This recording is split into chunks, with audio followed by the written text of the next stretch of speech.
Yo, what's up? It's your boy Walt B, and I'm here with another video just to help us to connect a little bit more on the Walt B connection. Get your drink together because we are getting ready to talk about it.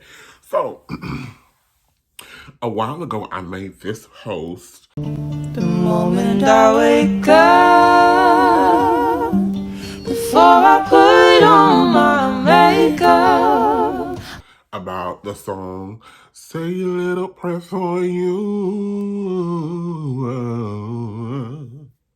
which is one of my favorites all-time songs by Aretha Franklin. Don't you get to playing about Aretha Franklin and Say a Little Prayer for You. I just feel like that song has a little something extra on it. But here's why. Okay. So a while ago, I was dating a gentleman. And many of you know my story. I'm married, pastor, now divorcee, and I was involved with a gentleman. Okay. Now, we were in heavy, like, I didn't know that I was in love until exactly what I'm getting ready to share with you all. So, I was no longer in the closet. He was in the closet. Now, the difference between being on the DL and being in the closet, I would not mess with someone on the DL. When you are on the DL, you are dating women, involving yourself with women, and you are involving yourself with men on the slide. I'm not okay with that. This gentleman was in the closet, which just simply meant that he wasn't involving himself with women. He's accepted the fact that he is gay, bisexual, same gender attracted, however you want to put it. But he just doesn't put it out there on Front Street. He lives a more stealth lifestyle, if you will. Okay. So we start getting involved with one another. I actually liked him. Yeah, I realized as I look back, I actually liked this gentleman. Because he was in the closet, we had to kind of avoid, a lot of people finding out, okay? Because he didn't want that pressure. He is currently still in, I guess, the ministry, if that's what he want to call it. But he's active in church, and he doesn't want to lose his position in church because of his affiliation with the lifestyle, because he's choosing to live his lifestyle. And I get it. So I, had a little sympathy for that, and I let that go on. However, I did investigate and make sure I wasn't, the secret side piece. I had to do that a few times, because I was a pastor. It wouldn't shock anybody if I just stopped in church, popped up at church to visit and say, "Oh, I'm just here to visit Sister Alto over there and say hi to Sister Alto, but I'm really here to see what's going on over there in the other section to make sure, we're not having no secret wives and kids and all that. We're not doing that. That's not what we're doing." Okay, so as time progressed and time went on, I settled in being more comfortable being out, and he kind of settled in being in the closet. We kind of got into our groove, and he started trying to control what I was doing over here. Now, for those of you that have never dated someone in the closet, there is a portion of their life that you don't have access to because they are in the closet. So you got to kind of become comfortable not knowing. So like when they leave your presence, you can't call their mom if they're not out to their mom. You can't call their mom and be like, "Hey, I haven't heard from so-and-so. Is everything okay?" You can't call their brother. Your points of contact are selected, few, far, and in between, which led to this just not working out. Spoiler alert. Okay. So, I was doing more content on my channel, and he was doing ministry things, okay? And he felt like I was dancing dangerously close to the line of exposing him. And I'm like, "Bro, you don't even come up on my channel. Your name don't come up. Nobody has connected us at all." Anytime they bring your name up, Anyway, it don't come up in my regard at all.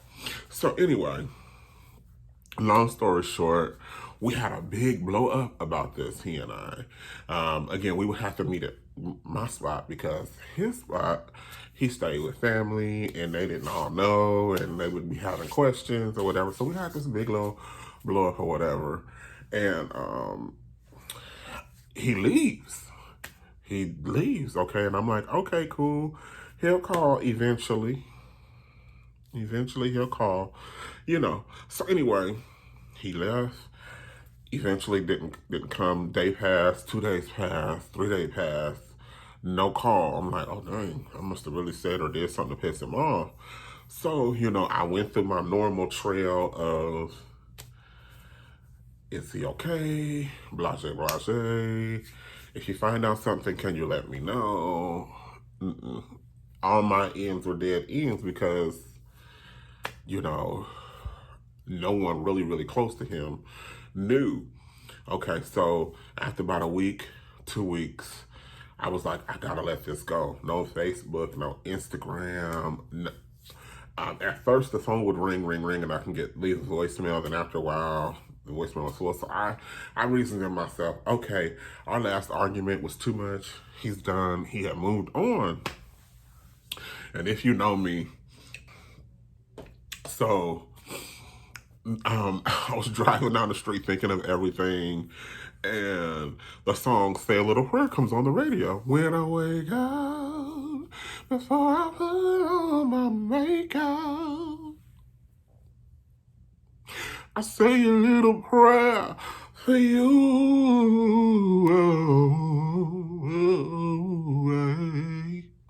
Anyway, so the song comes on, and I'm like, oh my God, this song makes me think of so and so. And I had a moment right then and there. Okay. So time goes on. I started moving on, started healing. Every now and then I would think back like, crap. But again, you're in the closet. So like I couldn't pop up at family house like, hey, where are you at? Like, no, let's have this conversation. When I would go around the church, no one that I could talk to knew anything regarding the situation. Anyway, fast forward about 6.5 months down the line. Now I'm good. By now, okay, cool. Moved on. I'm not dating anybody, but I'm good. My phone rings. Hi, how you doing? Voice sounds familiar. And he's asking me to pick him up from a city. Now, I'm in Southern California. He's asking me to pick him up from a city that's about 45 minutes away from where I live. And I'm like, no, we don't do those. No, we don't. We don't do those. We will pray for you. I'll cash app you 20. Okay, and you make that enough to get where you need to get. Because I'm like, you don't disappear for 6 months and then show up and all of a sudden think you finna just get the work. That's not how this works. I don't know how it works where you are and where you're from, but that's not how this works. Not with Walter. Anyway, he was able to sweet talk his way into a ride. So, I had to freshen up because it had been a while. I had to prepare myself for this meeting. And when I got there, I was like, wait a minute, this is not regular pick people up place. This is not, this is awkward. An awkward place to pick somebody up at 1 a.m. Either way, we get there, we start talking. And kind of find out he was locked up for 6 months. And it was really at that moment that I knew he and I was not going to work out. And I spent all this time listening to this song, thinking about you, processing emotions. And I'm like, this was really low-key a waste of time. I mean, good song. waste of time. I wish I could have got all those moments back, except for the song. Like, I really, really connected to the song. But anyway, I realized that this wasn't going to work out in that moment. So, you know, of course, we went through the motions because I didn't drive all that way for nothing. We went through the motions and we talked for maybe a week or two after. And I was like, this isn't going to work anymore. This is not for me, because I need to know. I'm not in a place in my life right now. Like, I kind of came out so I didn't have to hide. Not that I want everybody and all of my business. Like, I'm not just trying to put all of my business out there in the streets. That's not what I'm trying to do. But I'm not in a place where, you know, I can't call your mama and see what's going on. I can't call your brothers and see, you know, hey, what's going on. You know, we build a life together, and, you know, God forbid you pass before I do. You know, I'm not trying to sit in the back like a usher at your funeral. I'm not. And he had a best friend, and him and his best friend, you know, they would go on trips together. And nah, I need to be right up there in the front crying with your mama and your whoever else was close to you. That needs to be me. That's gonna be me. I don't know.